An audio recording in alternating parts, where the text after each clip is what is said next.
Hier, je vous expliquais pourquoi est-ce que les IA ne pouvaient pas prendre la place des enseignants. Alors, je vais mieux expliquer cela aujourd'hui.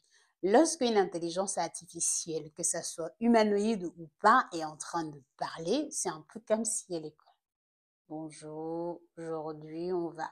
C'est vraiment, il n'y a aucune expression que ce soit sur le visage, les mouvements. D'ailleurs, même, on peut améliorer les IA pour qu'elles commencent à parler et en faisant des mouvements.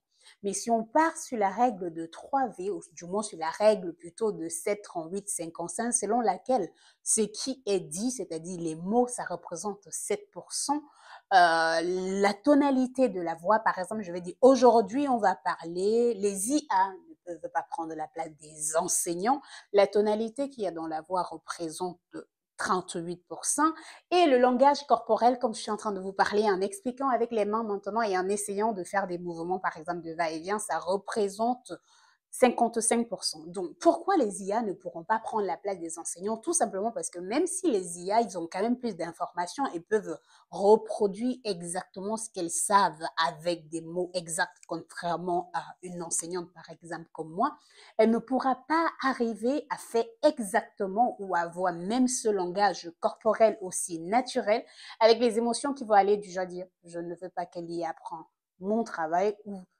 ça ne me pose aucun problème. Je peux travailler avec les IA. On peut travailler en collaboration, oui, parce que comme je vous disais, c'est bien les IA, parce que finalement, ça peut aider les personnes qui ont du mal à faire des exercices, à améliorer sur certaines choses. Mais toujours est-il qu'on arrive à comprendre ce que l'enseignant explique avec tout ce mélange-là. Le mot ou ce que l'enseignant dit, ça compte, mais peut-être pas les pourcentages. Je ne suis pas trop d'accord et c'était une discussion avec un ami ce matin sur ces pourcentages-là. Mais ce qu'il faut garder quand même en tête, c'est que quand je parle et les mouvements que je fais, ça reste dans votre tête. Et d'ailleurs, je vais ajouter le fait que quand quelqu'un est en train de parler, vous allez regarder comment la personne est habillée, vous allez regarder mes yeux, vous allez regarder mon visage, vous allez regarder tout ce qu'il y a sur moi.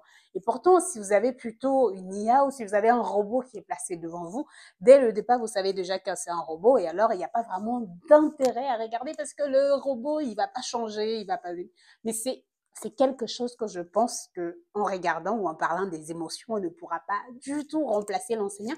Et d'ailleurs, même, je pense que quand une IA explique quelque chose par rapport à l'enseignant vraiment qui exprime ses émotions, les étudiants ont du mal à comprendre si c'est l'IA qui explique. Mais ça, c'est encore à voir et ça va être discutable dans les autres vidéos.